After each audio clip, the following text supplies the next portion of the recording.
Expectations పెట్టుకుని రాకండి. Expectations పెట్టుకుని మాట్లాడితే మాత్రం డిసప్పాయింట్ అవుతారు. And Shankar cinema political drama అన్నట్టు అనుకుని వచ్చినప్పుడు మాత్రం మనం చాలా ఎక్స్పెక్ట్ చేస్తాం పొలిటికల్ డ్రామా అని. స్టోరీ బాగుంది, ప్రెడిక్టబుల్ స్టోరీ అయినా సరే నార్మల్ స్టోరీని, బట్ తీసిన విధానం రొటీన్ స్క్రీన్ ప్లేగా తీసుకున్నారు. తీసిన విధానం మాత్రం రొటీన్ స్క్రీన్ ప్లేగా తీసుకున్నారు. మనకి సాంగ్స్ మాత్రం చాలా గ్రాండ్గా తీసుకున్నారు. ఫస్ట్ హాఫ్ చాలా బాగుంటుంది, కానీ హీరోయిన్ డిస్టర్బ్ చేస్తుంది. ఫస్ట్ హాఫ్ హీరోయిన్ డిస్టర్బ్ చేస్తుంది. ఇంటర్వెల్ బ్యాంగ్ మాత్రం నెక్స్ట్ లెవెల్ అన్న, మంచి హై చేస్తుంది interval bang. And second half వచ్చేప్పటికి ఏంటంటే కొంచెం స్లో అయిపోతుంది మూవీ. యావరేజ్ అన్న, యావరేజ్ అవుతుంది. బాగానే ఉంది, యావరేజ్ ఉంది. పుష్ప రేంజ్ వేరన్నా, కథ వేరు.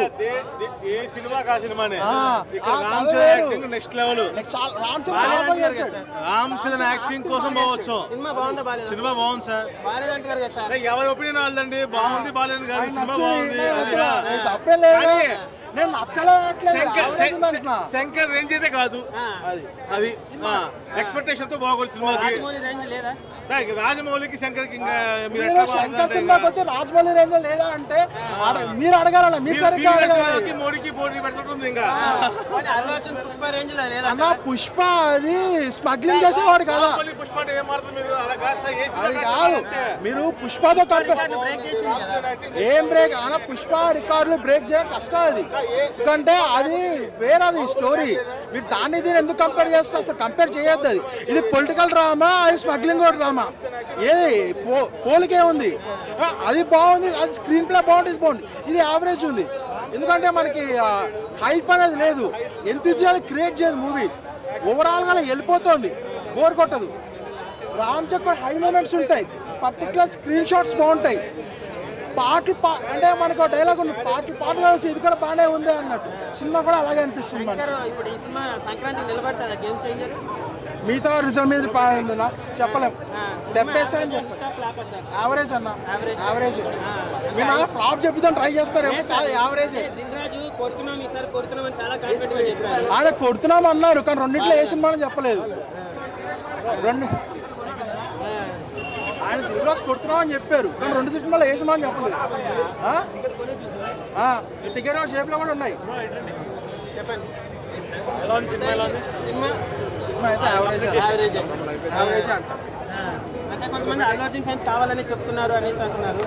అన్నా నేను ఒక ఫ్యాన్గా చెప్పట్లేదు అన్న, అల్లు అర్జున్ ఫ్యాన్గా అనే కాదు. నేను చెప్పాలంటే ఆమె మెగా ఫ్యాన్ అన్నట్టు. చిరంజీవి గారు అంటే ఇష్టం, రామ్ చరణ్ కూడా ఇష్టం. నేను చాలా వెయిట్ చేశాను. రామ్ చరణ్ మంచి పొలిటికల్ డ్రామా చూడడం చాలా బాగుంది. నేను చాలా వెయిట్ చేశాను ఈ సినిమా కోసం, బట్ నాకు మాత్రం డిసప్పాయింట్ చేసింది. శంకర్ మార్క్ అయితే కాదు ఇది, శంకర్ మార్క్ అయితే కాదు. అండ్ అలా అని నేను మరీ రాడ్ ఇది అని చెప్పట్లా, ఎక్స్పెక్టేషన్స్ పెట్టుకుని చూడద్దు అంతే. మీరు నెగిటివ్ చెప్తే ఫేమస్ అయిపోతారనేసి ఏమైనా చెప్తారా? ఎందుకన్నా అయ్యేం చేస్తా అన్నా, రేపు కళ్ళు చేస్తే నేను ఆఫీస్కి పోవాలి, నా పని నాది ఉంటుంది. అయ్యేం చేస్తా, నా ఇష్టం కూడా చెప్తున్నా అంతేగా. కాదన్నా ఫోటోగ్రఫీ చాలా బాగుంది, స్టోరీ కూడా బాగుంది, కానీ శంకర్ మార్క్ అనిపించలేదు ఒకటి అంతే. ఇండియన్ 2 బాగుంది, మెసేజ్ ఓరియంటెడ్ ఉంది అంతే. ఏ క్యారెక్టర్లో బాగున్నారు రామ్ చరణ్? 2 క్యారెక్టర్స్ బాగున్నాయి అన్ని. హీరోయిన్స్ కోపే ఉందా? హీరోయిన్స్ ఓకే పర్లేదు, హీరోయిన్స్ అంత ఏం లేదు. రామ్ చరణ్ ఓల్డ్ మూవీ వచ్చేసి Ram Charan one man show అనొచ్చు. శంకర్ మార్క్ ఏం కనిపించలేదు, మెసేజ్ ఓరియంటెడ్ ఉంది. One man show Ram Charan acting cinema బాగుంది, కానీ ఇడియారు. సినిమా బాగుంది కానీ జనాలు యాక్సెప్ట్ చేయని సినిమా. పొలిటికల్గా ఉంది, రియలిస్టిక్గా చూస్తారు, రియలిస్టిక్గా డ్రామా చేస్తారు. ఒక ఐఏఎస్కి ఎంత పవర్ ఉందో అంతా చూపించాలనుకుంటారు, కానీ మనం యాక్సెప్ట్ చేయలేము. శంకర్ మార్క్ కనిపించింది, హీరో యాక్టింగ్ బాగుంది, శంకర్ గారి మార్క్ బాగుంది, కానీ జనాలు యాక్సెప్ట్ చేయలేదు. అవునండి, అంజలి గారికి చాలా బాగా స్కోప్. ఓవరాల్గా బాగుంది. నచ్చకపోవచ్చు, మాకైతే నచ్చింది. స్టోరీ బాగుంది, అన్నీ బాగుంది.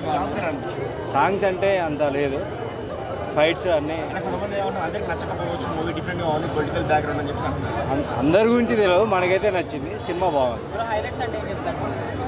ఏంటంటే ఐఏఎస్ కావడం.